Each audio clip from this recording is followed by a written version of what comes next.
welcome to Storytime to Go. Today we are at the most delicious bakery, Calico Cupboard in Mount Vernon, and we have a great story to go along with this place, which is called the Smart Cookie.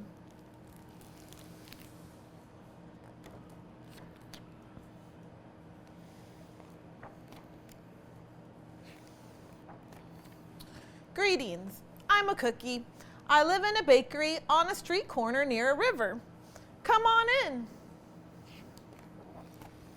Welcome to our little community. It's a warm and supportive place to spend some time. Pretty fantastic, eh? These days, life is sweet, but my journey wasn't always a cakewalk. When I was younger, I couldn't have imagined fitting in here. For a long time, I didn't feel comfortable speaking up or sharing my ideas. I didn't feel like a smart cookie. I wanted to be a cookie who knew all the answers, a cookie who felt confident in a group, a cookie who said, aha, when solving a puzzle like this, aha. Looking back, I had some trouble in my early days. I went to school in a gingerbread house. Our teacher, Miss Biscotti, was kind and patient. When I arrived each morning, she'd wave at me and smile. But I didn't get the best grades. And I never raised my hand because I couldn't think of the answers as fast as others. And I was the last to finish most tests. It wasn't because I didn't care, and it wasn't because I didn't try. Sometimes I'd get distracted and mess up, even though I knew the material. Those were the most frustrating moments of all. Once I misspelled the word dough. That was rough. Another time I added when I meant to subtract. Occasionally, we'd have a lesson where I had absolutely no idea what was happening. I just couldn't keep up. I imagined that my desk was a raft and that I was completely lost at sea because that's what it felt like. At night, I slept in a cookie jar. I had about 6 dozen roommates. Move, you move. No, you move. No, you move. No, you move. I'd stay awake and stare at the window and worry. And it went this way day after day after day. But then something happened that changed everything. It all started with a homework assignment. Miss Biscotti requested our attention one afternoon. Tonight, I would like you to create something completely original, she announced. It can be anything you want. Please bring it to class tomorrow. That was it. There were no further instructions. Miss Biscotti winked at me as I gathered my belongings. I felt like I had a million butterflies in my stomach. Create anything? Something original? Due tomorrow? When I got home, I immediately went to work.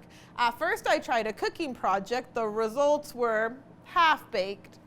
Next, I tried to hammer and nail something. It splintered immediately.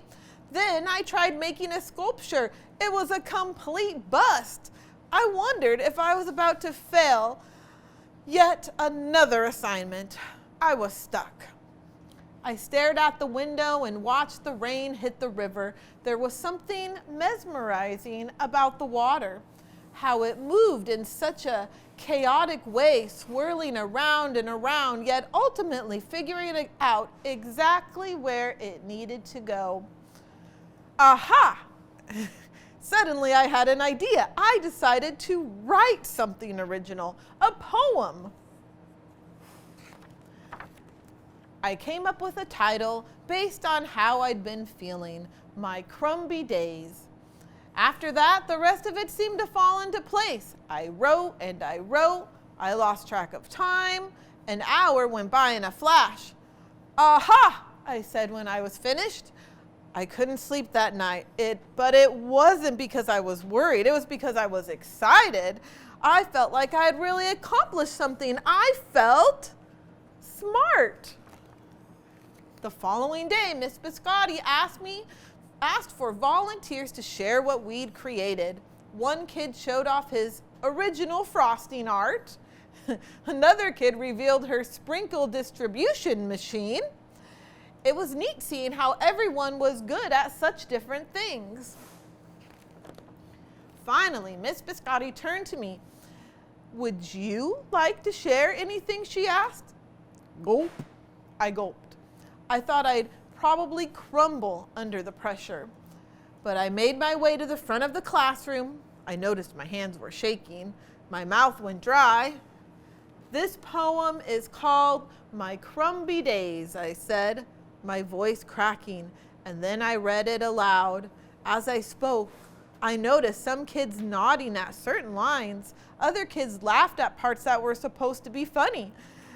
As I built toward the finale, I felt myself becoming more confident and animated. And in the end, everybody clapped and cheered.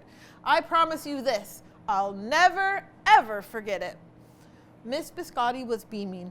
"No one but you could have written that poem," she said. "It was completely original." Aha! I had done it. I'd created something and shared it with the world. Well, my world, at least. The rest of the day was a blur. By recess, I was already planning my next poem. I would call it My Sweet Morning. Aha, I thought when I came up with the title. Later that afternoon, Miss Biscotti handed me a note. It said that I should keep on writing no matter what. That meant so much to me.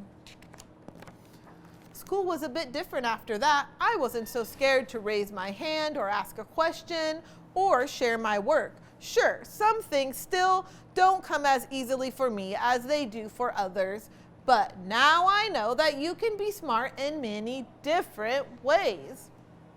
You don't have to have the answers to every question or suddenly be great at everything all at once. You just need a chance to try all kinds of things to find out who you are and what you like to do. As for me, I learned that I can write and I can think of great ideas, and I found plenty of other things that I am good at too. I no longer feel lost at sea. It's more like floating down a river. And the best part is, there's always more to learn. Because we're all smart cookies. And that is the end of our story today. Thank you so much for joining in, and I will see you guys next time. Bye.